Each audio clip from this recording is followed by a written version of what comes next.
van llevando la memoria, queda en la historia una mancha, un borrón.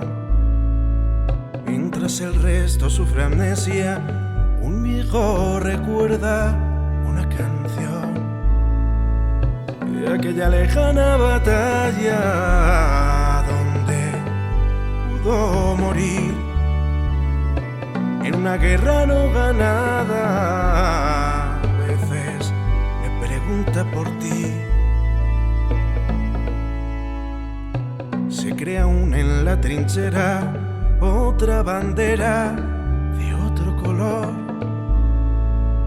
Solemne en su viento ondea sobre la cima y en su salón a veces habla con fantasmas. Bueno, gracias por vuestra asistencia y vamos a dar comienzo al acto. En estos días se conmemora la efemérides de dos acontecimientos trascendentales en la historia de España. El primero, por orden cronológico en años, lo celebraremos el próximo 14 de abril, cuando se cumplirán 83 años de la proclamación de la Segunda República. Y el segundo sucedió el 1 de abril de 1939, hace 75 años, con el final de la guerra, el inicio del exilio republicano y el comienzo de la dictadura franquista. La Segunda República fue el primer régimen democrático de nuestra historia que instauró un verdadero Estado de Derecho y proclamó la primera Constitución democrática de España. Esta Constitución plasmó el principio de igualdad de los españoles ante la ley, al proclamar España como una república de trabajadores de toda clase que se organiza en régimen de libertad y de justicia. El principio de soberanía popular establece el sufragio universal para hombres y mujeres mayores de 23 años. En economía, la propiedad privada quedó sujeta a los intereses de la economía nacional. Se constituyó un Estado integral, compatible con la autonomía de los municipios y las regiones. El principio de la ciudad. El Estado, las regiones, las provincias y los municipios no mantendrán, favorecerán ni auxiliarán económicamente a las iglesias, asociaciones e instituciones religiosas. Además, se reconoció el matrimonio civil y el divorcio, así como la enseñanza primaria laica, gratuita y obligatoria. Se reconoce la libertad de cátedra. El exilio de cerca de 1 millón de españoles que abandonaron su tierra y a la que muchos de ellos jamás volvería a pisar es, sin lugar a dudas, la historia más triste de las historias de España.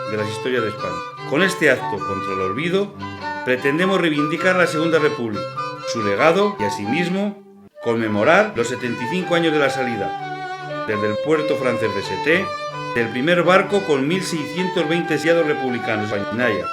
Este primer contingente de exiliados desembarcó en el puerto de Veracruz, de México, al que se sumaron muchos más, y que devino en una emigración que ha dejado grandes y valiosos beneficios a México y a los españoles. Los hechos siguen confirmando hasta el día de hoy que México se enriquecería en lo humano y material, y que serían muchos y muy variados y valiosos los beneficios que recibiría el exilio republicano español.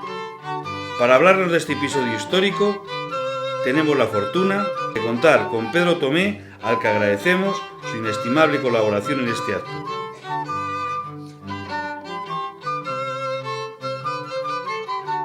Antes de iniciar la charla y para contextualizar lo que es la conferencia, las palabras que nos va a dar Pedro, vamos a ver el vídeo, que más o menos es la salida de los españoles exiliados a partir no a partir del 1 de abril, en el mes de enero y febrero, después de la toma de Barcelona, salieron casi 500.000 españoles por la frontera francesa. Salieron hacia los campos de concentración, 15 campos de concentración en Francia, donde ya veréis cómo se portaron los franceses, como ya se había portado la República Francesa también con la República Española. O sea que después ya se embarcaron para el exilio a Latinoamérica, gracias sobre todo a México, que es donde más exiliados fueron los 22.000 o 30.000.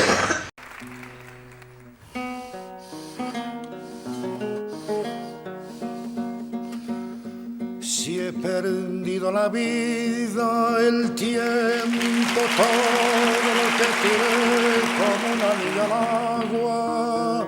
Si he perdido la voz en la maleza, me queda la palabra.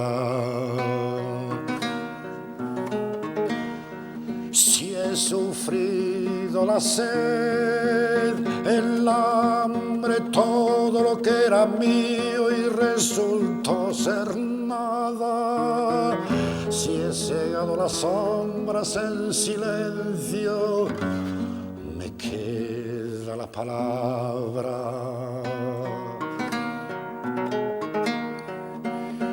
Si en el día de hoy, ojos cautivo y desarmado el ejército rojo, han alcanzado las tropas nacionales sus últimos objetivos militares. La guerra ha terminado. Burgos, 1 de abril de 1939, año de la victoria. El generalísimo Franco. La sed, el hambre, todo lo que era mío y resultó ser nada. Si he cegado las sombras en silencio, me queda la palabra.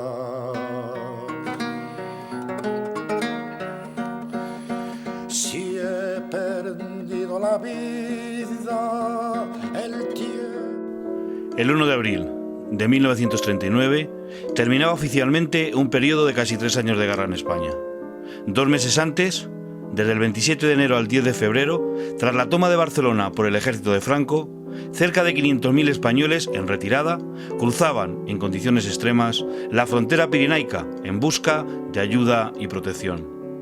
Los nevados puertos pirenaicos asisten al peregrinaje de hombres, mujeres, viejos y niños de toda condición. Los restos de un ejército derrotado y los expatriados inician así un doloroso periplo, un camino nunca atisbado por quienes se mantuvieron firmes a sus ilusiones por defender el régimen político establecido por decisión popular, la República. Esta marea humana desborda las previsiones de las autoridades galas, que adoptan la decisión de recluir a un amplio número de este contingente humano en improvisados campos de concentración sin ninguna instalación o servicio básico, a la intemperie, donde las madres cavaban hoyos en la arena de la playa de Argelès para proteger a sus hijos del frío y evitar que murieran, aunque muchas veces no lo conseguían. Las playas del sur de Francia, los Pirineos Atlánticos y los territorios franceses del norte de África son testigos de esta ofensa a la condición humana de los exiliados españoles.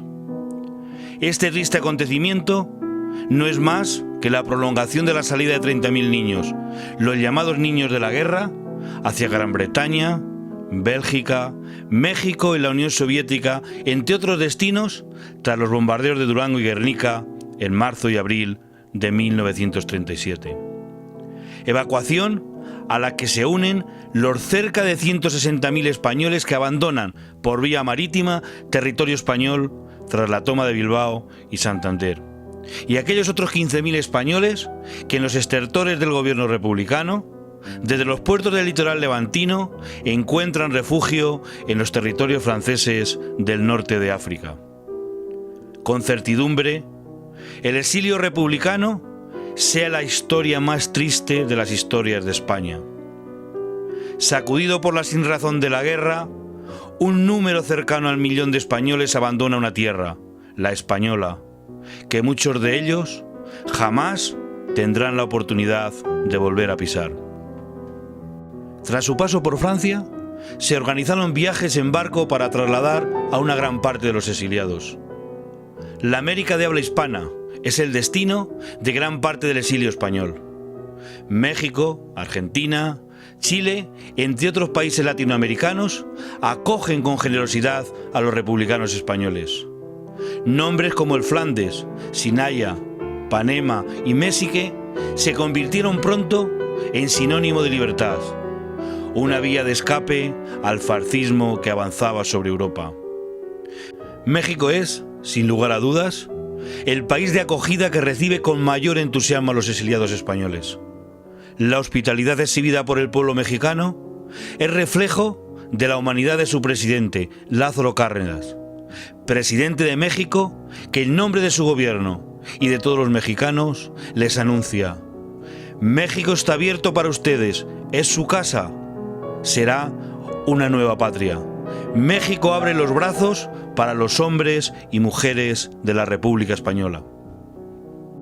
Esta fue quizás la manifestación de solidaridad más significativa y de mayor trascendencia que el gobierno mexicano ofreció a los republicanos, al convertir a su país en un lugar de asilo para miles de personas durante y al final del conflicto.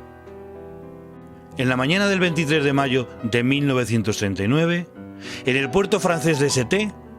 comenzaron a abordar el buque Sinaya con destino a México 1.500 personas que huían de los terrores de la guerra.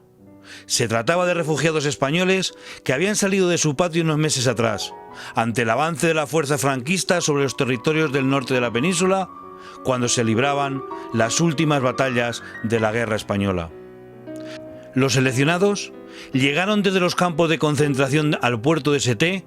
el mismo día de la partida, el 23 de mayo, agobiados por el sufrimiento, el hambre y la derrota, huyendo del horror de la guerra, hacinados, humillados y a la intemperie en los campos de concentración franceses, se embarcaron hacia un país que la mayoría de ellos desconocía, pero que tendía la mano ofreciendo solidaridad y esperanza. Campesinos, obreros, artesanos, profesionistas junto con sus familias, separados por origen geográfico, formación, posición económica previa y posturas ideológicas, iniciaron un viaje que terminaría por hermanarlos en tierras extrañas. La embarcación partió de Francia con rumbo al exilio. El destino era México. El país gobernado por Lázaro Cárdenas fue el primero en abrir generosamente los brazos a la marea de refugiados españoles. El paquebote, con nombre de una aristocrática ciudad rumana, fue el primero de los cientos que durante meses realizaron desde los diversos puertos de Europa la misma travesía desconsolada. Dicen que al atravesar el estrecho de Gibraltar se les apareció ante los ojos el perfil de la costa española, y que quienes apostaban en la cubierta no pudieron evitar ni las lágrimas ni alguna que otra blasfemia entre dientes. El buque Sinaya alcanzó aguas atlánticas dejando tras de sí una larga estela de tristeza y melancolía que ya no se borraría nunca. Durante las 3 semanas de travesía, incómoda y perturbadora, el nombre del barco se reprodujo. Nació un nuevo pasajero, una niña que se llamaría Susana Sinaya Caparrós Cruz. A los pocos días de iniciado el viaje, también apareció el periódico de a bordo, Sinaya, elaborado por un entusiasta grupo de pasajeros en el que se incluían noticias del mundo, recibidas a través de un aparato de radio, entrevistas e información acerca de México. El 13 de junio de 1939, hace 75 años, llegó a México el buque de nombre Sinaya que traía a 1.500 republicanos exiliados españoles, de los 22.000 que se acogieron a la bienvenida que les dio el gobierno mexicano. En 1937 ocurrió el primer traslado de refugiados. 461 niños, catalanes y valencianos en su mayoría, enviados por el gobierno republicano, fueron recibidos en el puerto de Veracruz y ubicados en la capital de Michoacán. Estos serían conocidos como los niños de Morelia.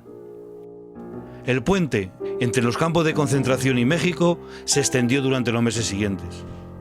El 7 de julio arribó a Veracruz el vapor Ipanema, con 998 exiliados a bordo, y el 27 del mismo mes, el Méxique trajo otros 2.200.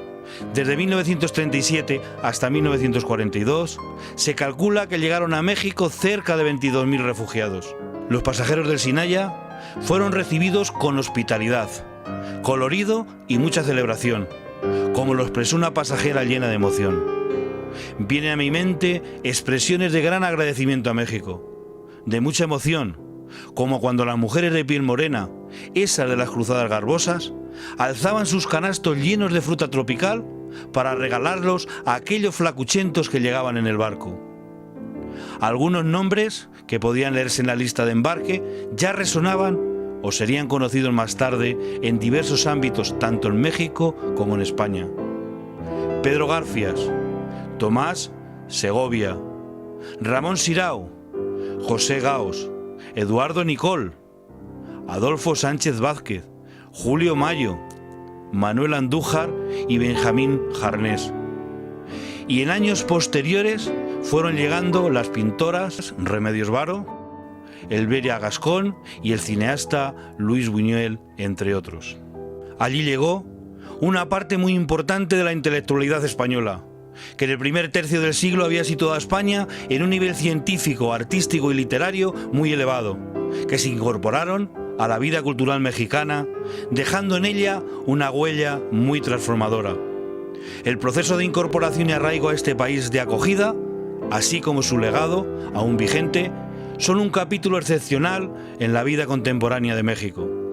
Por todo ello, y sin duda alguna, fue la República Mexicana quien con más energías, con más decisión y de manera más desinteresada, solidaria y efectiva, ayudó a los republicanos derrotados en la guerra.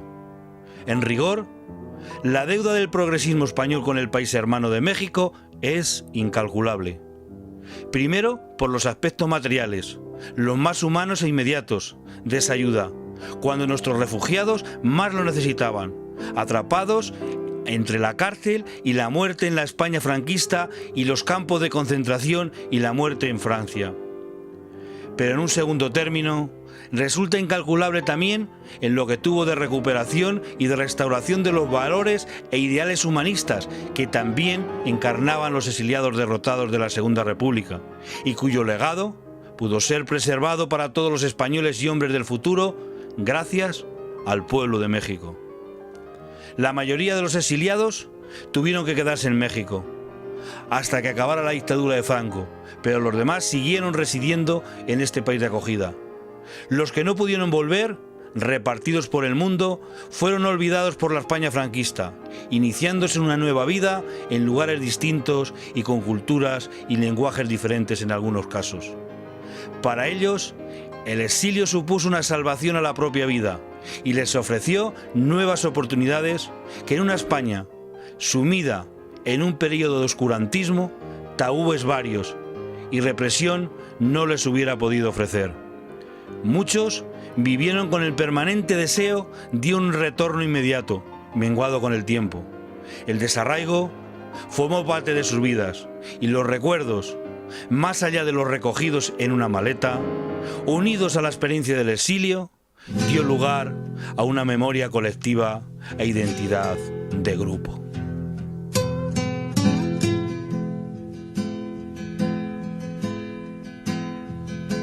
Habrá un día en que todos al levantar la vista veremos una tierra que ponga libertad.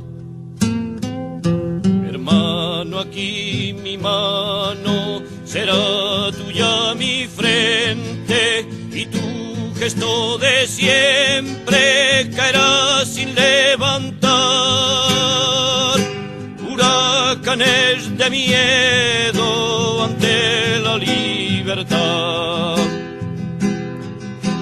Haremos el camino en un mismo trazado, uniendo nuestros hombros para así levantar aquellos que cayeron gritando libertad. Habrá un día en que todos, al levantar la vista, veremos una tierra que ponga libertad.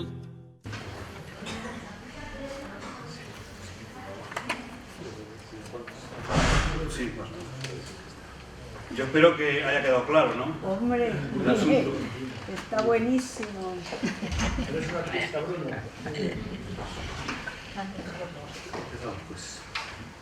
Qué hilo tan fino, qué delgado junco de acero fiel nos une y nos separa, con España presente en el recuerdo, con México presente en la esperanza. Repite el mar sus cóncavos azules, repite el cielo sus tranquilas aguas, y entre el cielo y el mar ensayan vuelos de análoga ambición nuestras miradas. España que perdimos, no nos pierdas, guárdanos en tu frente derrumbada, conserva a tu costado el hueco vivo de nuestra ausencia amarga, que un día volveremos, más veloces, sobre la densa y poderosa espalda de este mar, con los brazos ondeantes y el latido del mar en la garganta. Y tú, México libre, pueblo abierto al ágil viento y a la luz del alba, indios de clara estirpe, campesinos, con tierras, con simientes y con máquinas, proletarios gigantes de anchas manos que forjan el destino de la patria. Pueblo libre de México, como otro tiempo por la mar salada, te va un río español de sangre roja, de generosa sangre desbordada. Pero eres tú, esta vez, quien nos conquistas, y para siempre, oh vieja y nueva España. Buenas tardes. Esto es un poema de Pedro Garfias, republicano nacido en Salamanca en 1901, recriado en Sevilla y exiliado.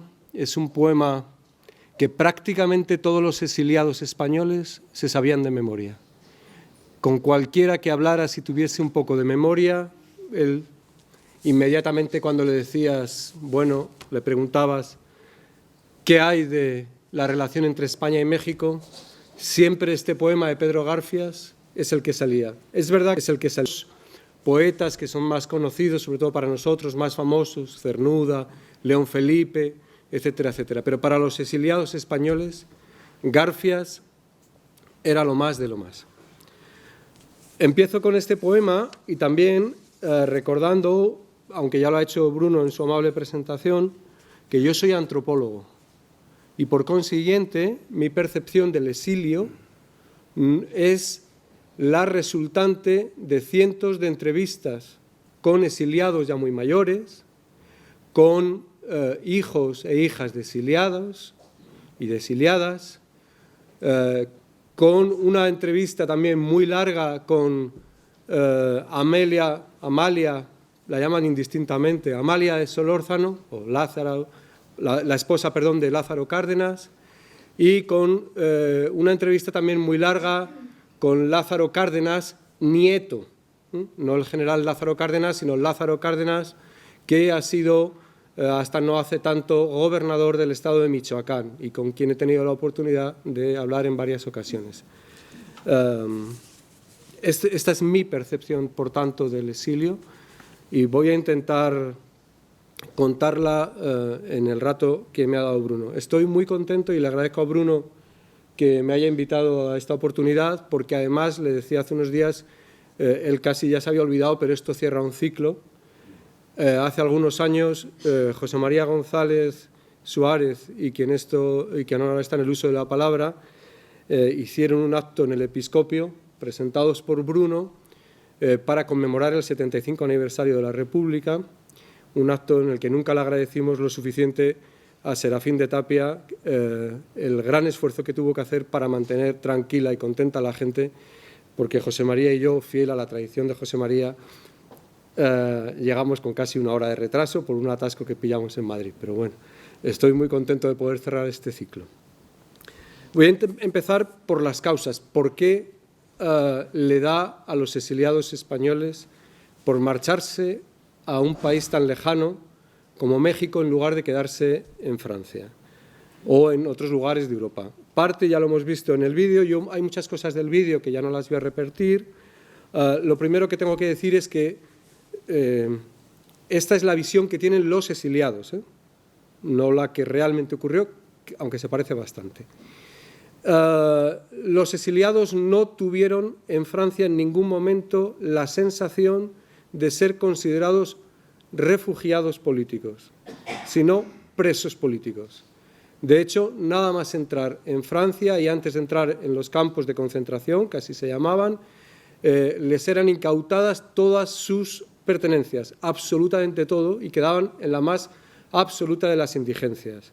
Estamos hablando de que en campos de concentración como Argelès-sur-Mer llegó a haber en algún momento más de 100.000 españoles hacinados en una playa sin ni siquiera un miserable barracón, simplemente vigilados por tropas senegalesas, que habían puesto senegalesas para que no se entendiesen con los españoles, y en situaciones lamentables. Aunque no se suele decir, una gran parte de los presos españoles que estaban en estos campos, en Roland Garros, en todos los campos de las playas francesas, murieron allí. Es decir, no sabemos cuántos, pero muchos fallecieron allí. En general, a los españoles que estaban en estos campos se les daban 4 opciones. O bien se les permitía a los varones fuertes, es decir, sanos, saludables, ser contratados por agricultores de la región, salían vigilados por el ejército y iban a trabajar en un régimen casi de trabajos forzados para estos agricultores, para algunos empresarios locales de ciudades próximas, a cambio de la manutención y muy poquito más. En algunos eso tenía que ver también con las cuestiones individuales. Había empresarios que sí daban algo de ayuda, otros que no, pero tenían que andar con mucho cuidado porque al regresar al campo de concentración por la noche normalmente el ejército o las tropas senegalesas se los incautaban. Se les permitió a muchos españoles integrarse en compañías de trabajadores extranjeros. En concreto, unos 50.000 españoles se integraron en estas compañías de trabajadores extranjeros. Esto es una especie de eufemismo. En realidad, lo que hacían era enviar a todos estos trabajadores, a todos estos refugiados españoles a la línea de frontera. En concreto, por ejemplo, 15.000 fueron enviados directamente a la línea Maginot, para protegerlas, para construir los búnkers, todas las líneas de defensa que estaba haciendo Francia en preparación de la inminente llegada de las tropas alemanas. Entonces, una gran parte de los españoles, en torno a 50.000, fueron a estos, o se enrolaron en estas compañías de trabajadores extranjeros. Se les permitió también alistarse en la Legión extranjera, unos cuantos, varios miles, no sabemos cuántos lo hicieron, son los que luego hemos visto en la toma de París, cuando se expulsan a los nazis, etcétera, etcétera. Y también se les permitió alistarse en lo que se llamaban batallones de marcha voluntarios, que eran tropas de extranjeros, pero al mando de franceses, que eran contratados por el tiempo en que durase la guerra. Esto sobre todo a partir de la invasión de Alemania, o mejor, la invasión de Francia por parte de Alemania. En torno a 5.000 españoles estuvieron ahí. Esto quiere decir que en los campos de concentración quedaban los viejos, las personas que estaban enfermas, muchas mujeres, muchos niños y, expresado en términos amables, habría que decir que en la mayor parte de los campos de concentración, sobre todo a partir de mediados de los años 40, del año 40, con el establecimiento del régimen de Vichy, lo que sucede es una, expresado en términos amables, lucha por la supervivencia. ¿Qué quiere decir? Que muchos de los más débiles perecieron allí. En este marco, los refugiados españoles tenían muy claro que lo prioritario era, como fuera, salir de Francia. La mayor parte de los exiliados con los que yo he hablado recuerdan el periodo de los campos de concentración franceses como una experiencia mucho peor que la propia guerra, que los 3 años de guerra, los que estuvieron en los 3, o el tiempo que tuvieron. Aunque también todos insisten en que los campos de concentración, les dio una identidad que no tenían durante la guerra. Somos los que hemos estado en Argelès-sur-Mer, somos republicanos españoles con independencia de la ideología. Esa identidad fuerte procede de los campos de concentración. Pero lo prioritario era salir, al grado tal de que incluso casi 200.000 españoles prefirieron, a sabiendas de lo que les tocaba, volverse a España, antes que proseguir en Francia. Otros fueron, como se ha visto en el vídeo, a África, a otros lugares. Bien, ¿por qué a México? Bueno, México es un país peculiar, en el que sucede la primera revolución, esto hay que decirlo porque los propagandistas de otras revoluciones siempre se olvidan de esta.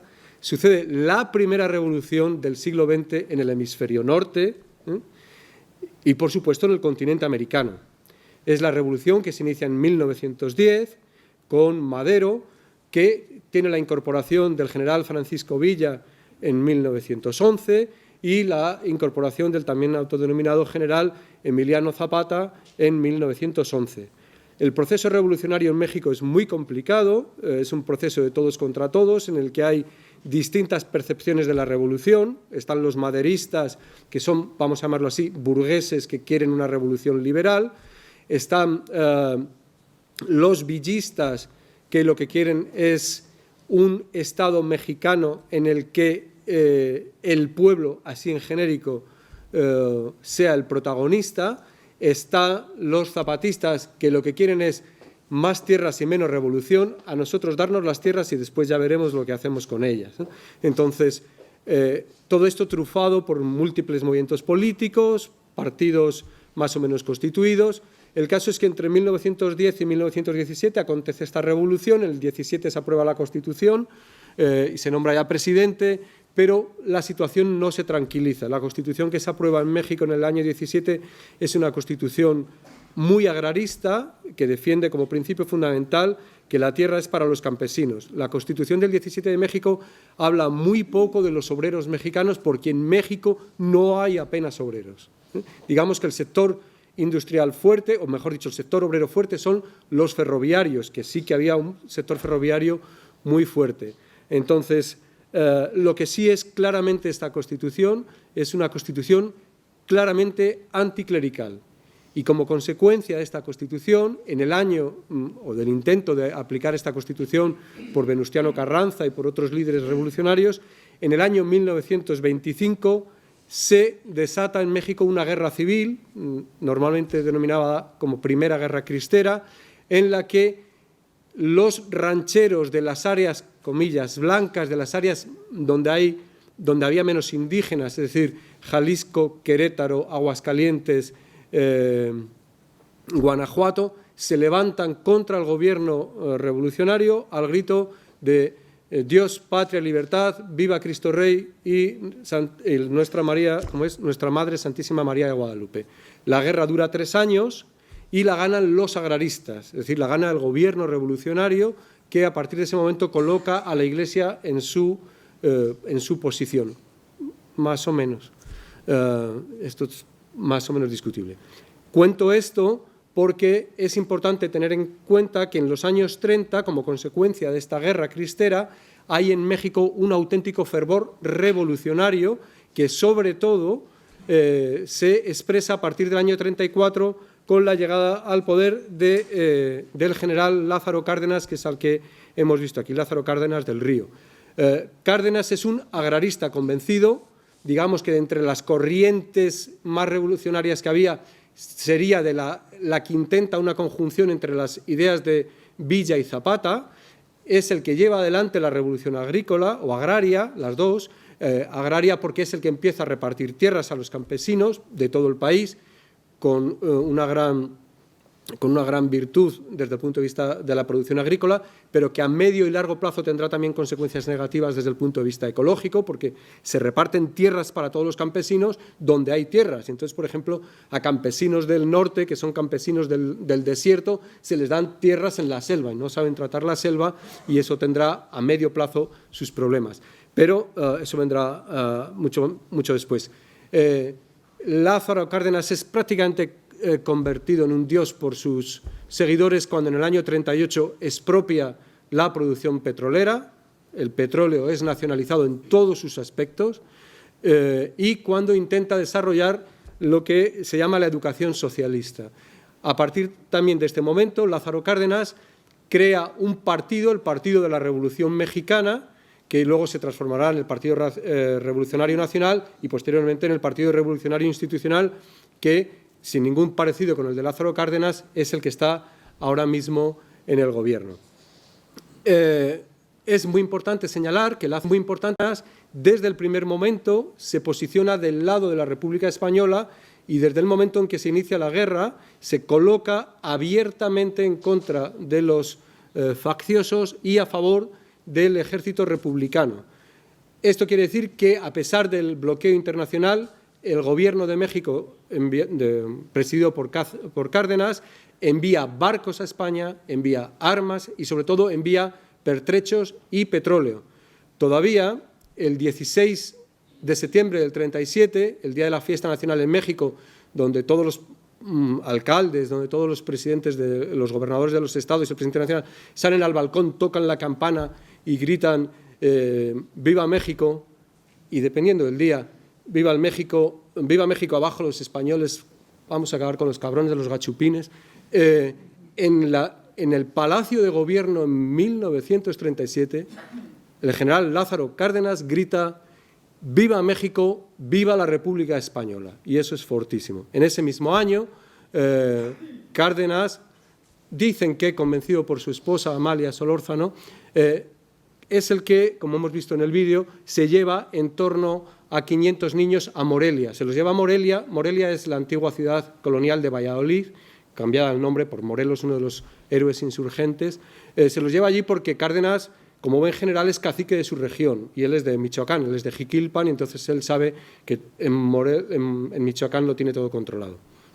Entonces, además de esto, ocurre que durante la guerra, del 10 al 17 y en los años posteriores, los intelectuales mexicanos han estado exiliados en España y tienen muchos contactos con los intelectuales españoles. Entonces, todo esto hace que se cree en México un ambiente favorable para que los exiliados españoles lleguen.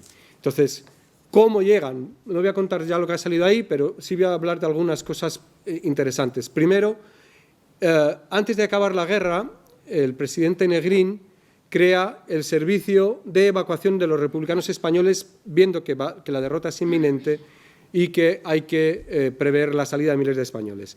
Este SERE, el servicio de evacuación, en México tiene una prolongación, que es el Comité Técnico de Ayuda a los Republicanos Españoles, y es el que va a organizar la llegada de los primeros españoles refugiados a México. México es un país que ha salido de una guerra, es solidario, pero no tiene un duro.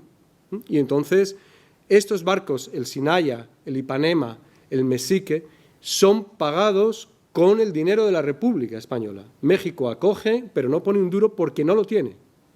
El gobierno de Lázaro Cárdenas se compromete a acoger incluso hasta 100.000 exiliados si llegaran. Nunca llegaron tantos, pero llegaron. Entonces, empieza el SERE a recogerlos. Hay un episodio nunca clarificado, que es que en el año 40 llega a México un yate, el Vita, con dinero para, no sabemos cuánto, porque nunca se hizo un catálogo, con dinero y recursos para atender a los refugiados españoles, pero el entonces embajador de España en México, el señor Indalencio Prieto, incauta el barco y se queda con, no para él, se queda con los recursos y de facto eliminan al Servicio Español de los Refugiados Españoles, al SERE, y crean una organización nueva que se llamará la JARE, la Junta de Auxilio a los Republicanos Españoles, que es a partir del año 40 quien va a controlar la llegada de los españoles. En esta primera fase, antes de Vichy, hay un personaje muy importante que es Bassols, el embajador de México en Francia. Este es el que se encarga de ir a los campos de concentración, hacer las listas de españoles y lograr que lleguen a los barcos.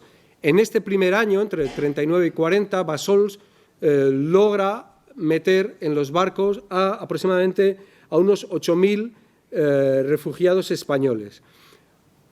Bassols fue criticado por una parte de los republicanos españoles después, diciendo que había manifestado una cierta preferencia por los exiliados comunistas. Yo creo, después de hablar con muchos, que no fue cierto eso. Bassols tenía orden expresa del general Lázaro Cárdenas de llevar los refugiados por orden de interés para México. Y México lo que quería era que del conjunto de los refugiados, aproximadamente el 60% fueran campesinos, porque hacían falta muchos, el 30% obreros y el 10% intelectuales. Entonces, Bassols intentó mantener esta proporción, pero no le salió. No le salió. Aproximadamente la mitad de la gente que fue en el Sinaya, por ejemplo, eran personas vinculadas a la enseñanza, maestros rurales, sobre todo, o personas vinculadas al mundo de las letras, desde escritores a intelectuales. Pero el otro 50% sí que eran mano de obra cualificada y muy pocos, en torno a un 20%, un poco más, eran agricultores.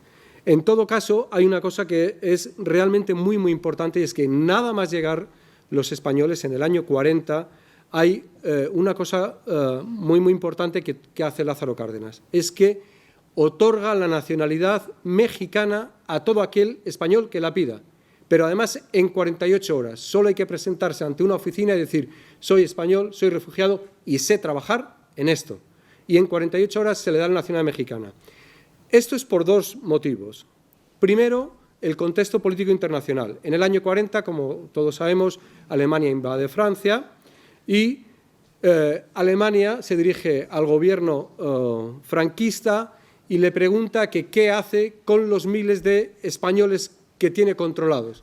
El gobierno franquista le dice que simplemente quiere a los líderes y que los demás allá se las vean con ellos. El gobierno francés de Vichy encuentra que los españoles que están en Francia son un problema porque le genera problemas a su vez con Alemania. Y entonces prácticamente los españoles se quedan en una situación que, si no formalmente, sí materialmente, se convierten en apátridas porque el gobierno español ilegítimo, franquista, no los reconoce como españoles, el gobierno francés no sabe qué hacer con ellos. Entonces, en este contexto, Lázaro Cárdenas dice: nosotros otorgamos nacionalidad. Y con eso tienen protección jurídica en cualquier lugar del mundo que estén. Esto es muy importante y esto también genera algunos problemas de contabilidad a los que ha hecho referencia Bruno en el vídeo. Por ejemplo, sabemos que llegaron en torno a 25.000 exiliados españoles a México, pero en muchas contabilidades salen casi 40.000, y es porque muchos exiliados que estaban en Francia se adscriben o solicitan la nacionalidad, pero luego no llegan a México. Se van a Chile, que van unos 4.000, se van muchos a Estados Unidos, donde encuentran trabajo. En todo caso, hay un segundo factor muy importante para que el general Lázaro Cárdenas le dé la nacionalidad, y es que en el año 40 hay elecciones en México, y el candidato de la derecha mexicana, el general Almazán, es un sinarquista, un cristero, apoyado con dinero por el gobierno de Franco y por la Iglesia mexicana, empieza a desarrollar una campaña electoral fortísima en la que destaca como primer punto: si yo gano, toda esta banda de rojos comunistas se van fuera del país. Entonces Lázaro Cárdenas, aunque cree que lo que hoy es el PRI va a ganar, dice: por si acaso vamos a ir dándoles la nacionalidad y así no los puede expulsar porque son mexicanos. Aproximadamente el 60% de los españoles pidieron la nacionalidad. Además, el general Almazán, que se presentaba por el partido, lo que hoy es el PAN, el Partido de Acción Nacional, el que antes estaba en el gobierno con Calderón, desarrolla una campaña xenófoba muy potente, diciendo: van a venir miles y miles de españoles y van a dejar a los mexicanos sin trabajo, sin tierra, en fin, lo que conocemos de lo que es la xenofobia. Entonces, luego se vio que no fue así, pero por si acaso Lázaro Cárdenas toma estas precauciones. Las elecciones las ganó el candidato de Lázaro Cárdenas, el general Ávila Camacho, que siguió con la misma política que Lázaro Cárdenas desde el 40 hasta el 46. En México los mandatos son de a 6 años. Pero aún así, los sinarquistas, los cristeros, siguieron intoxicando durante mucho tiempo y sobre todo intoxicaron a los varios miles de españoles emigrantes que había en México, que habían llegado en 1910, en 1920, cuando las grandes hambrunas de comienzos del siglo XX de España, que salen miles de españoles, sobre todo para Argentina y también muchos para México. A esos a los que más intoxicó. A partir del año 40 cambian las cosas, Bassols desaparece y es un nuevo embajador el que llega de México a París, que es el embajador Luis Ignacio Rodríguez. Este hombre desarrolla una actividad inmensa, uno por uno va haciendo listas en todos los campos de concentración y logra los dos objetivos que traía de México. Primero, establecer un acuerdo franco-mexicano para proteger a los republicanos españoles y que puedan salir de México, lo firma con Petén. Y segundo, proteger a como diera lugar al presidente Azaña. Como la embajada española iba moviéndose en función de que iban cambiando las cosas, la embajada española comunicaba a Petén cada 3 días dónde tenía su residencia, dónde era la embajada, para que eso fuese considerado territorio mexicano. El presidente Azaña estaba permanentemente viviendo en oficinas de la embajada española. Da igual donde estuviera Azaña, de la embajada mexicana en Francia. Donde estuviera Azaña era embajada y por tanto no se le podía tocar. Entonces lo consiguió proteger hasta que falleció y logró sacar a 12, 14.000, 16.000 españoles. Problema con el acuerdo franco-mexicano para poder sacar a todos los españoles, el gobierno mexicano tenía que comunicar al gobierno de Vichy, al gobierno francés de Pétain, la lista de los españoles que iban a salir. Y era llegar la lista a Pétain y al día siguiente la tenía la Gestapo. Con lo cual era muy complicado y gran parte de los españoles tuvieron que salir por muchos lugares muy difíciles en donde, hay que reconocerlo, tuvieron un apoyo muy importante de organizaciones privadas, religiosas, evangélicas, algunas ultraderechistas, pero creyentes en la democracia de los Estados Unidos, y también de el Partido Conservador inglés, que son los que hacían lo posible por sacar a esta gente. Bien, ya tenemos a los españoles en México. ¿Qué es lo que se encuentran allí? Pues un país que les recibe con las manos abiertas, un país que hace todo lo posible por acogerlos, pero en el que también hay muchas personas que los ven con reticencia según van llegando. Lo primero que hacen los españoles cuando llegan, por orden de Lázaro Cárdenas, que era sobre todo un presidente con idea de Estado muy clara, lo primero que hacen los españoles cuando llegan, sin querer, es decir, por la fuerza, es ser distribuidos por todo el país. Lázaro Cárdenas sabía muy bien que 25.000 republicanos juntos te crean un problema, lo quieras o no lo quieras. Y entonces se empieza a repartir a los grupos de españoles por todo el país. 20 a Tuxtla Gutiérrez, Chiapas, 10 a San Cristóbal de las Casas, otros 50 a Torreón, que está a 2.000 kilómetros. Los españoles tenían que estar repartidos por dos razones. La primera, evitar problemas políticos, y la segunda, no dar la impresión de que había una invasión de españoles y evitar una reacción adversa. Con el paso del tiempo, la mayor parte de los españoles que estaban lejos terminaron yéndose a la Ciudad de México, casi todos por la misma razón. Bueno, cuando les preguntas, ellos te dicen, no, pues es que no me adaptaba al clima. Y es normal, si uno está en Mexicali, donde en verano llegas a 55 grados, es normal que no te adaptes. Pero bueno, si estás en Morelia, es como vivir en Salamanca o es una temperatura parecida. La razón que daban todos los exiliados para irse a vivir a México es, ya, ¿y si se muere Franco? Y tardamos más de una semana en enterarnos de que se ha muerto. Hay que estar donde llegan las noticias, y las noticias llegan al DF. Entonces, todos se fueron para allá, o intentaron. ¿Cómo era la vida cotidiana de los españoles? Bueno, cuando no hay nada, todo se echa de menos, pero cuando ya empieza a haber una cierta seguridad, empieza a haber trabajo, porque se les dio trabajo. Lo primero es que los españoles, esto lo ha dicho Bruno en el vídeo, tenían la sensación de que la estancia era temporal. La frase que más han repetido todos los españoles en el exilio, dedo es sobre la mesa, este año cae, ¿no? Y entonces el chiste es todas las mesas que hay en México con un agujero muy grande de este año cae, ¿no? Entonces, en los primeros años los españoles, quitando un grupo del que ahora hablaré, casi no se integran con los mexicanos, porque ellos tienen conciencia de que van a estar ahí un ratito y ya se regresan. Y estos que están allí, hay algunas cosas que llevan muy, pero que muy mal. Me decía un día un exiliado español, mira, yo puedo comer 3 platos, puedo comer hasta reventar, sentarme a la 1, empezar a comer que sean las 9 de la noche y no parar de comer. Pero si no hay pan en la mesa, como que no. Entonces los españoles, cuando llegan allí, su primer choque es la comida. No hay pan. Y sobre todo algo más dramático para ellos. Lo cuentan como si fuera un drama terrible, más que la guerra. Es que no había vino. No había vino en ningún sitio, ni siquiera malo, ni siquiera vino peleón. No había vino. Y entonces estaban siempre pendientes de los barcos que llegaban a Veracruz para ver si había vino. Nosotros comemos con pan y con vino. Los mexicanos comen con tortillas de maíz y con cerveza o tequila, que es a lo que ellos llaman vino.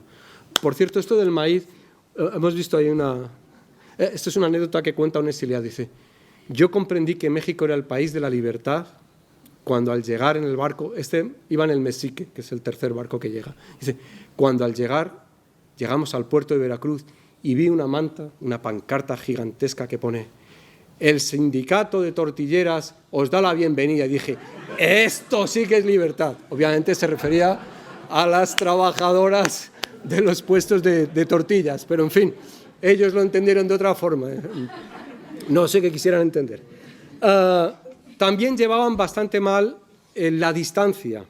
El México actual es 4 veces España. Entonces, pongamos, por ejemplo, de Tuxtla Gutiérrez, que es la capital del estado de Chiapas, a la Ciudad de México, en el año 42, en tren eran 3 días. Entonces, no es esta cosa de vamos a reunirnos para hablar y juntarnos para ver cómo hacemos la revolución, porque esa idea no la pierden en ningún momento. Entonces, la distancia también la llevan muy bien. Solamente se integran, y de forma decidida, en el mundo universitario. Los profesores universitarios sí que inmediatamente entran en la UNAM, en la Universidad Nacional Autónoma de México, y sobre todo en otra entidad que es el Colegio de México, heredero de la Casa España, que había sido creada por Lázaro Cárdenas. Ahí empiezan a dar clases en todos los ámbitos del saber y empiezan a gestionar la universidad con criterios modernos. Por ejemplo, Pere Boixin-Pera, que había sido el rector de la Universidad de Barcelona, es uno de los exiliados que al llegar a la UNAM dicen, señores, esto hay que arreglarlo y hacerlo de otra forma. Cambian totalmente la universidad mexicana, no solo la UNAM, empiezan a crear unidades de investigación por otros lugares, aparte del Colegio de México, el Colegio de Michoacán, el Colegio de la Frontera, que son, a pesar de llamarse el colegio, son unidades de investigación. Entonces, en el mundo universitario sí que digamos, se integran con los mexicanos, que ahí renuevan casi todas las ciencias, sobre todo las ciencias sociales, pero también las matemáticas, también la ingeniería. Y sobre todo, y esto es muy importante para entender el México de hoy, todos los que estudian entre los años 40 y 60 son discípulos de los españoles. Y esa impronta se nota mucho. También crean, porque no había, el mercado editorial, empiezan a crear editoriales por todas partes, algunas de ellas muy conocidas, como por ejemplo el Fondo de Cultura Económica, que todos hemos visto algún libro del Fondo de Cultura, que se llama Fondo de Cultura Económica no porque fueran baratos, que eran más caros que Dios, sino porque era una colección destinada a que los españoles pudieran conocer la cultura económica marxista. Por eso el Fondo de Cultura Económica empieza con El Capital, que es un libro que no es de lectura para después de comer, y con otras obras por el estilo, ¿no? Y hay otra cosa muy importante que crean los españoles, los cafés. En México no había cafeterías. Los mexicanos se ven todavía hoy por las noches en las cantinas. Pero en las cantinas todavía hoy no pueden entrar los menores de edad. En sitios donde se expende alcohol no puede entrar un menor de edad, todavía hoy. Y todavía yo en los años 90 he ido a muchas cantinas en las que las mujeres tenían prohibido el acceso. Los españoles crean cafés y empiezan a hablar, a sentarse y a juntarse en los cafés. De hecho, la caricatura típica del español son, en México en los años 40 y 50, sobre todo en los 50, son un grupo de españoles reunidos en un café discutiendo a voces muy grandes sobre cuándo va a caer Franco. Esto es la caricatura de los españoles. Los mexicanos tienen uno de los mejores cafés del mundo y en México no hay forma de tomar un buen café. O sea, para que os hagáis una idea, los rancheros mexicanos a las 5 de la tarde toman café, o sea, agua hervida con Nescafé. Y el café bueno es para exportación. Bueno, vamos a ir avanzando un poco porque si no se nos alarga la noche. El Estado mexicano no reconoce al gobierno franquista en ningún momento, lo reconoce en el año 77, es el último Estado que lo reconoce, en marzo del 77, y su interlocución son los exiliados. Para el gobierno de México, para el general Ávila Camacho, el gobierno de España son los exiliados. Entonces el propio Ávila Camacho les pide a los exiliados españoles que intenten crear algo que les sirva como interlocución. En el año 43, los españoles, un grupo de españoles, crean la JEL, la Junta Española de Liberación. La Junta Española de Liberación es un acuerdo firmado por Izquierda Republicana, por el Partido Socialista, por Esquerra Republicana de Cataluña y por Acción Catalana Republicana, que es un grupo que intenta proclamar la Constitución del 31 en México e intentar desarrollarla. Este acuerdo no es firmado ni por el Partido Comunista, ni por la CNT, ni por el PNV, porque consideran que en esos momentos no se dan condiciones para desarrollar la Constitución del 31 y que lo que hay que hacer es revolucionar la sociedad y, por tanto, no asumen la Constitución del 31 en el exilio. Y entonces no se suman a la GEL. Aún así, en el año 45, el general Ávila Camacho, desde el Gobierno, convence a las distintas facciones exiliadas para que reúnan las Cortes en el exilio. Y en el mismo año 45, en México, el 7 de noviembre, se crea el primer gobierno de la República Española en el exilio, que es el que el Gobierno de México reconoce como el único legítimo. Se da la circunstancia de que es un gobierno que tiene gobernados, que son todos los exiliados que hay por todo el mundo, pero no tiene territorio. Es un gobierno un tanto particular. Por ir avanzando y que nos dé tiempo a charlar. Nos estamos pasando muy bien, Pedro. Me alegro. Más o menos las cosas empiezan a cambiar. Bueno, este gobierno republicano en el exilio, a partir del 46, decide venirse a Francia, pero deja gobierno en los dos lados. Es un gobierno muy extraño porque, claro, hay que imaginarse lo que puede hacer, por ejemplo, el ministro de Obras Públicas del Gobierno de la República en el exilio cuando no tienes un territorio en el que hacer obras públicas. Pero bueno, aún así, lo importante era mantener la impresión de la legalidad. Eso era lo fundamental. Bueno, las cosas cambian en el año 50. ¿Por qué? Porque en el año 50 la ONU, por 38 votos a favor, 12 en contra y 10 abstenciones, revoca la condena al régimen franquista en el 50. Y esto es visto por los republicanos españoles como la auténtica derrota de la guerra. En el año 50, cuando la ONU deja de criticar al gobierno, deja de condenar al gobierno de Franco, y sobre todo, a partir de ese momento, numerosos gobiernos, el de Estados Unidos, el de Argentina, que es de los primeros, y otros más, empiezan a mandar embajadores a Francia, a España, esto es visto por los republicanos como el ahora sí que sí, ya nos chingaron. Cuando en el año 55 España es aceptada en la ONU, sucede una, vamos a llamarlo así, depresión generalizada entre los republicanos, porque de repente han visualizado que ya la República Española no tiene el apoyo internacional y, por tanto, aunque ellos sigan convencidos de que este año cae, cada vez va a estar mucho más difícil.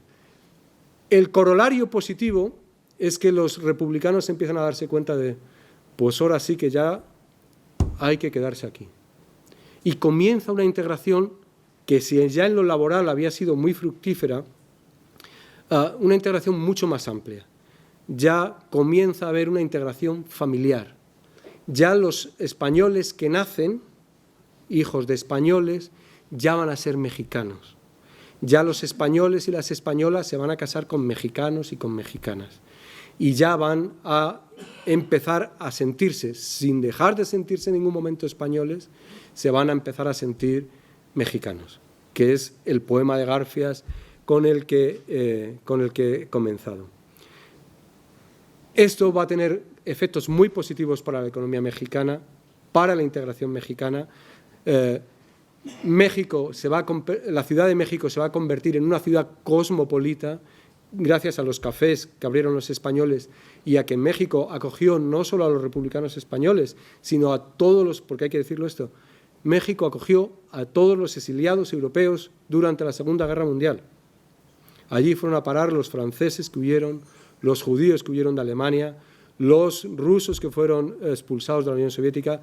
El ejemplo más conocido de todos es Trotsky, y con la mala folla cariñosa que tienen los mexicanos para estas cosas. Dicen, no, pues Trotsky fue bien recibido aquí y aquí fundó un partido nuevo, pues se llama el Partido Internacional del Proletariado. Pues, allí está la casa de Trotsky para el que quiera ir a verla, con el piolé. Entonces, esto tuvo efectos positivos para México, muy positivos en lo económico, en lo social. Los españoles ya empezaron a ser claramente distinguidos de los republicanos distinguidos de los gachupines, que eran los españoles pobres que habían llegado en el 10 y en el 20, que siempre habían tratado a los mexicanos con un cierto aire de perdonavidas. Nosotros somos españoles, venimos de la madre patria, que nunca fue madre y siempre fue madrastra, pero ahí os la vais llevando, ¿no?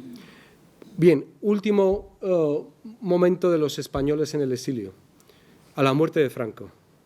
A la muerte de Franco, los exiliados, cuando muere Franco quedan todavía unos 20.000 exiliados en México. De repente se cimbran. ¿Y ahora qué? ¿Nos regresamos? ¿Nos quedamos? Pues muchos españoles del exilio dicen, pues nos vamos. Pero muchas españolas del exilio dicen, pues yo es que tengo aquí a mis nietos. ¿Qué voy a hacer en España si mis nietos están aquí? ¿A qué te vas a España? Hay peleas muy duras en las familias de los exiliados españoles. Aún así, aproximadamente entre el 30 y el 40% de esos 20.000 se vienen a España a la muerte de Franco. Sobre todo en el 77, cuando México reconoce al gobierno español, y en el 78. Pero llegan a España y son incapaces totalmente de adaptarse a España. La España que ellos recuerdan, la que han recordado todos los domingos en las reuniones familiares, no tiene nada que ver con la España que se encuentran. Ya la castellana no es la castellana, las Ramblas no son las Ramblas, la gente ya no es la gente. Pero además, estas personas han estado 40 años gritándose todos los días por lo bajo, este año cae, y preparando, maquinando cómo ir a matar al dictador, cómo preparar la revolución. Y vuelven, y la mayoría vuelven a sus partidos políticos. Vuelven al PC, vuelven al PSOE y vuelven a la CNT. Y vuelven con las mismas ideas con las que se fueron. Y los partidos políticos de la transición están en unas ideas totalmente distintas, donde cuando viene el abuelo que se fue en el 39 para México y viene ahora diciendo y vamos a tomar las calles, compañeros, y entonces el del Partido Comunista y el del Partido Socialista dicen, espérate, vamos a hacer una constitución, ya lo de entonces no vale, hay que... Entonces llegan los abuelos y dicen, ya está aquí el abuelete con las batallas. La inmensa mayoría, prácticamente 3 de cada 4 de los exiliados españoles que vienen a España entre el 77 y el 80, se vuelven para México. Y con esto se llevan consigo la convicción que siempre han tenido los exiliados. Y con esto acabo. Ser exiliado es ya no poder volver nunca. Eso es ser exiliado. Pero no se trata de no poder volver nunca al sitio al que has nacido, sino no poder volver nunca a ningún sitio. Eso es ser exiliado. Y ahora, pues, lo que queráis.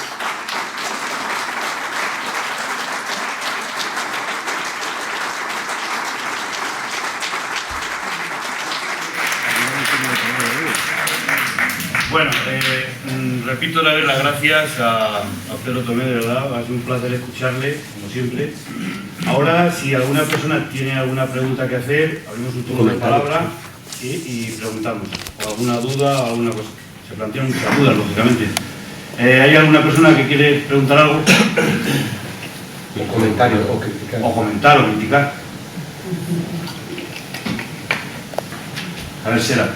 ¿Cómo vieron allí los exiliados el comportamiento de los aliados cuando más o menos se veía ya el fin de la Segunda Guerra Mundial y que al menos los que estaban aquí, los maquis, los guerrilleros, pues pensaban que los países, los aliados, apoyarían a los que mantenían el fuego de la República y que se opondrían a Franco, pero como esto ya nos ha dicho, no fue así. ¿Cómo lo percibieron esa traición, especialmente de los socialistas ingleses, ¿no? Fueron los que más influyeron para que un poco aliado no fuera contra el régimen de Franco? ¿Cómo lo percibieron? ¿O eso no se percibió allí? A ver, lo primero es que ellos apenas tenían conocimiento de lo que realmente estaba pasando en España. Por ejemplo, la mayor parte de los exiliados no sabían nada del maquis. Tenían noticias de que había algunos grupos que no se habían rendido, pero no tenían un conocimiento exacto de si eran muchos, si eran pocos. Sí estaban convencidos de que los refugiados que estaban en Europa iban a reorganizarse y con el apoyo de las potencias europeas iban a invadir España para recuperar el gobierno. De eso sí estaban convencidos. Tras el fin de la Segunda Guerra Mundial, digamos que hubo dos percepciones entre los republicanos españoles que estaban en México. Una es de nos han traicionado, esa es una de las percepciones, pero la percepción mayoritaria es qué se podía esperar de unas democracias liberales que no eran verdaderas democracias republicanas, en el sentido en el que ha empezado Bruno la presentación. Es decir, lo llevaron muy mal, pero digamos que de alguna forma daban por supuesto que se podía esperar de estas repúblicas. Los grupos de exiliados estaban muy desconectados entre sí, tanto dentro de México como con otros grupos. Por ejemplo, nadie habla de un grupo de exiliados españoles, yo solo sé por lo que me han contado algunas personas de forma indirecta, pero hay 4.000 españoles en la costa de Argelia, de los que nadie habla. Hay 4.000 exiliados españoles en Argelia, mirando todos los días a la ciudad de Alicante. Esos exiliados han sido se corresponden con el olvido del olvido, porque si los exiliados que estuvieron en Europa más o menos se recuerdan, algunos en Inglaterra, muy pocos se recuerdan, tal vez por el ejemplo de Chávez Nogales, algunos más. Algunos de los que estuvieron en Estados Unidos también se recuerdan, y se recuerdan más, sobre todo, los 25.000 en unos redondos de México, los 2.000 de Cuba, los 5.000 de Chile, pero nadie se acuerda de unos exiliados que eran españoles y estaban en África. Entonces, sí había la esperanza entre los exiliados que tenían contactos indirectos con estos grupos de que hubiese un ataque conjunto de exiliados españoles desde Francia y desde Argelia, que iban a hacer entre unos y otros un sándwich y iban a expulsar al ejército franquista. Pero evidentemente era una ficción, ¿no? Ellos estaban muy despistados de lo que realmente estaba pasando en España. Y además sí que creían muchas informaciones no correctas que le llegaban.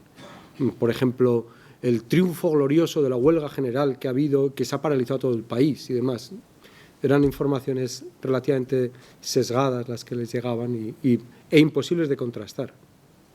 Además, hay que tener en cuenta que a ellos las informaciones les llegaban desde Francia, que los barcos desde Francia hasta México tardaban entre 3 y 4 semanas, y que las noticias cuando llegaban estaban muy caducadas. Entonces, no sabían muy bien lo que pasaba. Sí, Pedro, yo quería preguntarte una cosilla, y a través de esa pregunta quería tener un recuerdo muy especial por un colectivo que tanto tú como Bruno habéis nombrado, los niños de Morelia. Es cierto lo que comentabas de que, bueno, a los adultos que el general Lázaro Cárdenas recibió en México, pues por lo menos les quedó la esperanza de volver un día. Aquellos niños de 3 a 15 años que en ese vapor de bandera francesa Mexique llegaron, gracias a doña María y a otro grupo de señoras, a Morelia, a ese grupo me da la impresión de que ni siquiera la esperanza se les dejó, porque muchos de ellos habían perdido a sus padres en aquellos bombardeos de Madrid, de Barcelona, etcétera, a sus madres. Eran niños, en muchos casos, sin raíces y sin otra patria ya que México. Mi pregunta era si tú has podido hablar, porque además son los últimos supervivientes, eran niños de 3 a 15 años, repito, y algunos de ellos son los únicos, probablemente, que todavía siguen viviendo en México. ¿Tú has tenido oportunidad de hablar con alguno de aquellos 456 niños de Morelia? Sí, porque hubo un homenaje en el año, no recuerdo si fue en 2008 o en 2009, a doña Amalia. Ya estaba muy mayorcita la mujer, pero hubo un homenaje en la Universidad Tolentina de San Nicolás, en Morelia, y allí estaban todos los niños vivos.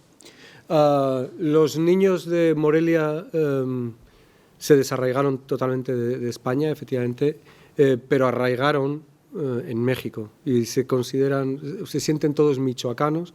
Hicieron la carrera completa, por así decir. Ellos estaban en los colegios de la ciudad de Morelia, primero en una especie de orfanatos, vamos a decirlo así, luego ya en residencias un poco mejores, luego se les dio educación primaria, secundaria, y una parte muy grande de ellos terminaron en la universidad, sobre todo porque doña Amalia intentó llevarse a varios intelectuales directamente a esa universidad, que se creó casi ex profeso. Pongamos como ejemplo, profesora de la Universidad Tolentina de San Nicolás de Morelia, era María Zambrano. Entonces, estamos hablando de palabras mayores. Entonces, los niños de Morelia, el contacto que tuvieron con España fue a través de los pocos, que no hubo muchos, profesores que estaban en la universidad.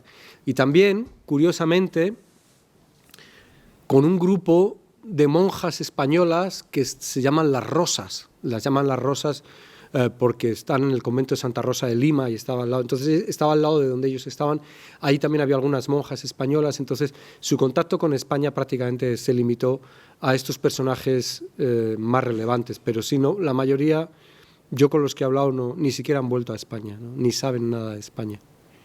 Es más, algunos ni siquiera saben de dónde eran. Pues a mí me metieron en un barco y aquí estoy. Bueno, muchas gracias por la conferencia tan agradable. Tres cosas. ¿Qué relación tuvieron los grupos más intelectuales con el otro grupo de exiliados? La segunda, ¿cómo influyeron los exiliados españoles en la política y en la vida de México? Y actualmente, si el grupo de exiliados todavía se considera o tiene alguna actividad como grupo específico. Sí. Los intelectuales españoles se relacionaron con el resto de los intelectuales porque el mayor éxito del exilio español en México es que casi cualquiera que sabía leer, y de aquí fueron muchos maestros, casi cualquiera que sabía leer fundó una escuela. México era un país analfabeto, totalmente. Y al repartir a los exiliados españoles por todo el país, muchos llegaban a desarrollar profesiones que eran imposibles de desarrollar. Pues hay que imaginar lo que es un agricultor español que de repente te ponen en Torreón, Coahuila, donde llueve 2 veces al año. Y ahora que aquí que siembro si solo hay arena, ¿no? Pero sé leer y aquí no hay escuela. Pues si el gobierno me la paga, yo le hago una escuela. Entonces, los miles, casi todos los colegios españoles que hay en México se llaman Colegio Cervantes. Cervantes. Los cientos de colegios que hay colegios españoles en los lugares más insospechados. En plena selva lacandona esta que conocemos todos por el subcomandante y tal, uno sube hasta lo más profundo de las quebradas ahí en Ocosingo y de repente allí te encuentras con una escuela, Colegio Español y Catalán, así se llama, porque obviamente fue fundado por un maestro catalán. Entonces, los intelectuales españoles estuvieron continuamente alimentando a estos maestros que estaban perdidos y que se reunían siempre que podían con estos otros. Los exiliados españoles eran llamados continuamente por estos maestros desde sitios inverosímiles para, oiga maestro, que se puede venir hasta Sinaloa a echarnos unos versos. A diferencia de lo que ha ocurrido en España, que como siempre se ha sabido, en España es un país en el que la derecha ha hecho todo lo posible por potenciar la ignorancia y la izquierda por aniquilar a los intelectuales, en México siempre ha habido un cariño muy, muy fuerte por la vida intelectual. Y la poesía está muy valorada. De hecho, a mí me ha tocado pagar $5 o $6 para entrar a un recital poético en un teatro con 2.000 personas. Entonces, a los españoles, sobre todo a los grandes literatos, Cernuda, León Felipe, Garfias, que era lo más de lo más, o Buñuel, los llamaban de todas estas escuelitas, oiga maestro, vénganse, nos echa unos versos y pues con estos versos ahí hacemos una cooperacha y ya algo le damos. Al maestro le venía bien y entonces se mantenía el contacto. Entonces, eso por una parte. Segunda pregunta, la política. Cuando los españoles hablaban de política en México y de política mexicana, todos los mexicanos les decían exactamente lo mismo. Óyeme, pues ¿tú no conoces el artículo 33 de la Constitución? El artículo 33 de la Constitución mexicana dice Todo extranjero que intente inmiscuirse en la política nacional será inmediatamente expulsado del país. No hay más que hablar. Todo mexicano que no es nacionalista es patriota. Y esto lo tienen muy claro. Aquí ustedes vienen y trabajan y nosotros les tratamos bien. Pero nosotros nos gobernamos a nosotros. Esto lo han tenido siempre muy claro. Sí que es verdad que hubo que cambiar la Constitución. Bueno, primero Cárdenas cambió las leyes para poder darle la nacionalidad a los mexicanos. Esos eran mexicanos y podían participar. Un español, aunque hubiera sido español, si tenía la nacionalidad mexicana, podía participar en las elecciones, en los procesos electorales y demás. Pero hasta finales de los 90 no se ha cambiado la Constitución, fue un cambio de estos que hacen los mexicanos ad hoc, para permitir, por ejemplo, que un hijo que una persona que no sea hija de mexicanos pueda ser presidente del país.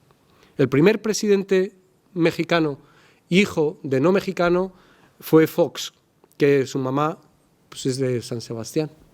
Y entonces Fox, el dueño de la Coca-Cola, esto es un pequeño detalle, fue el primer presidente hijo de no mexicanos. Y la tercera pregunta que me hacías, sí, se siguen manteniendo. Hay muchos clubes de exiliados y de hijos de exiliados. Sobre todo de exiliados, de dos grupos, tres casi diríamos, de exiliados catalanes.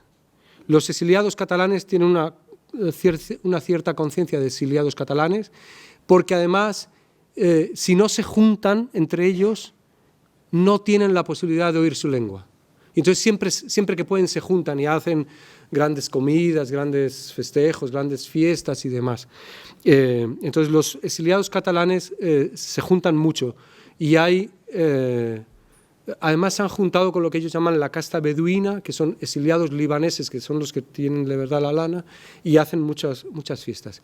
Hay un segundo grupo de exiliados españoles que se juntan mucho, sobre todo en la Ciudad de México, sepa Dios por qué, que son los exiliados asturianos. Hay clubs de exiliados asturianos. No sé qué tienen los asturianos. Hay 3.000 kilómetros y aparece un asturiano y a 3.000 kilómetros distingue a otro. Oye, tú eres de Avilés, ¿no? Dice, no, de Cabaña Quinta, pero se juntan. Y luego hay un grupo más heterogéneo que sí tienen tendencia a juntarse, pero eso es el único grupo en el que se juntan exiliados y emigrantes, que son los gallegos. Hay muchos centros gallegos donde están. Entonces, como vemos, los clubes de exiliados o de hijos de exiliados, hoy día, más que por afinidad ideológica, los del PSOE, los de izquierda republicana y tal, se juntan por afinidad de origen. Y de origen y de llegada. Los catalanes en Jalisco, los asturianos en el DF, que son una mafia, o sea, son los dueños de los hoteles, por ejemplo. O los gallegos en Yucatán. Perdida la causa, perdido los sueños, perdida la patria,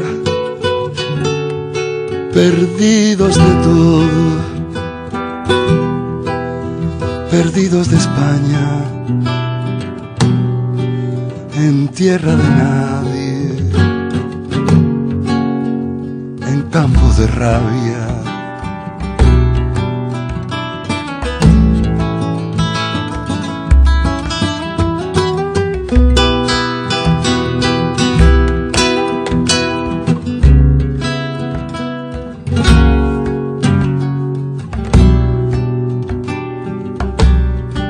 Porque Europa tiembla